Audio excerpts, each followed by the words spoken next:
So my good friend Dusty Dickerson here approached me about he made a musical drone CD. And there's a lot of them out there, and I've used them, and I like them a lot. His is really correct, and I really do enjoy it. I plan on using it with some of my students. On the inside, it has all the tracks listed right here. For you to go down, it begins with A, going all the way down. What I'm going to start on is, easy scale, B flat, and I'm just going to play a little bit with it, and so you can hear what you're supposed to be listening for.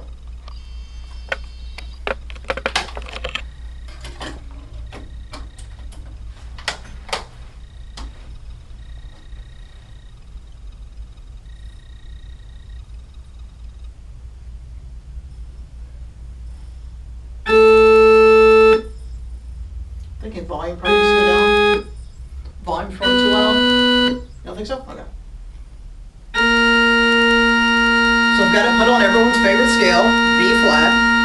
Now I'm going to show you what I would do with it, and I'll explain how I would use it to teach.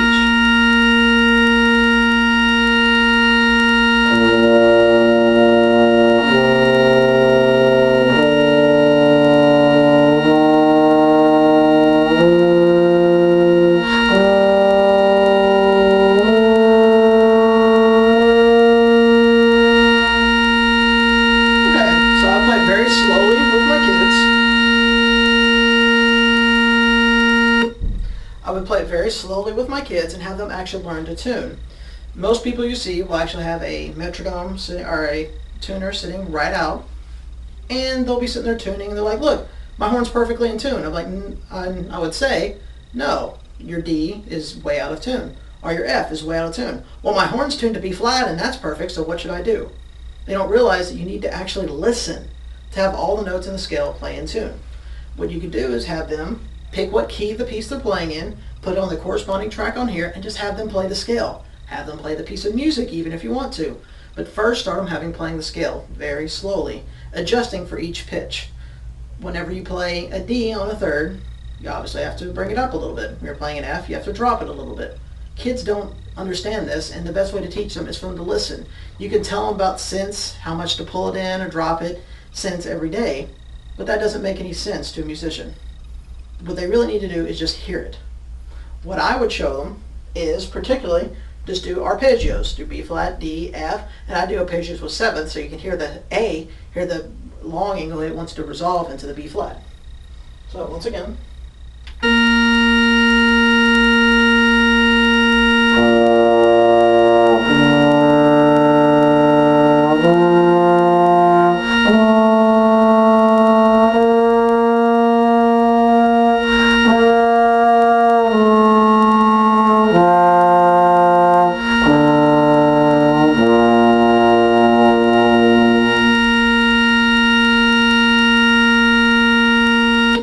I've been listening to this for a while, so I've kind of got it where I can just go out to the note immediately. But most kids will most likely have to search every time they go out for the pitch.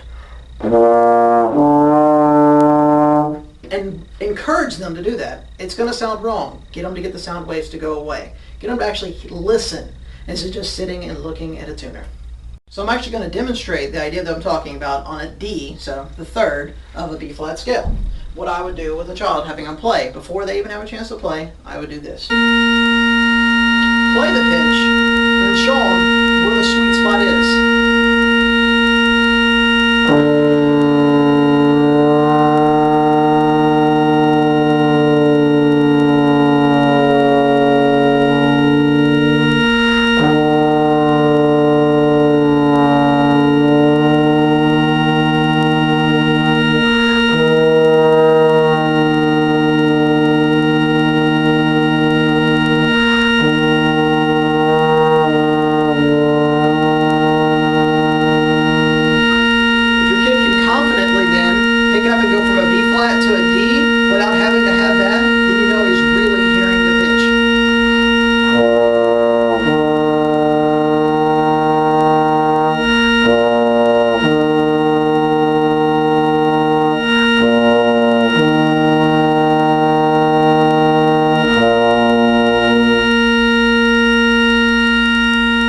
Have the kids do it on every single scale degree. In fact, because you want them actually going back and forth between the note and not getting to the point where it's just, oh, that's where third is, that's where fourth is. It's kind of a common problem here, and a lot of the students I teach here in Texas is they figure out, oh, D's in fourth position, go.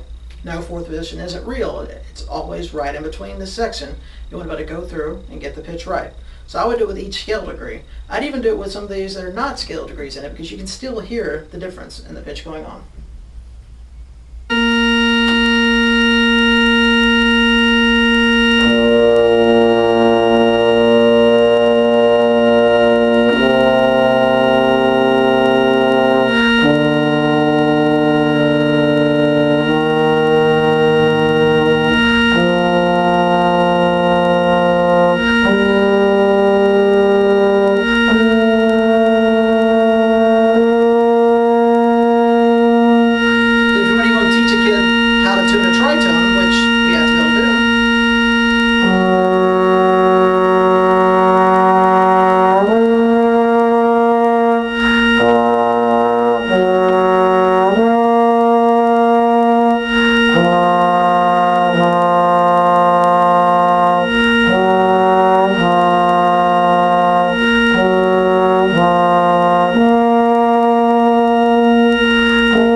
So the most important thing is you can actually have the kid go and play and hit right on the note that they want to hit. Because a lot of times you'll have a accidental, and the kids always, if you listen to a middle school band or a high school band, if it's going along the key of B flat, let's just say, and they need to play an F sharp, it's always going to be, because everyone's scared it's not going to be right. Your student really knows what the tritone is supposed to sound like. By listening and playing with a drone, he will come out and just hit it.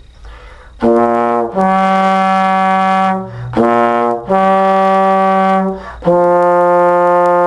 I have to resolve it for my ear. You kind of have to hear the F resolved.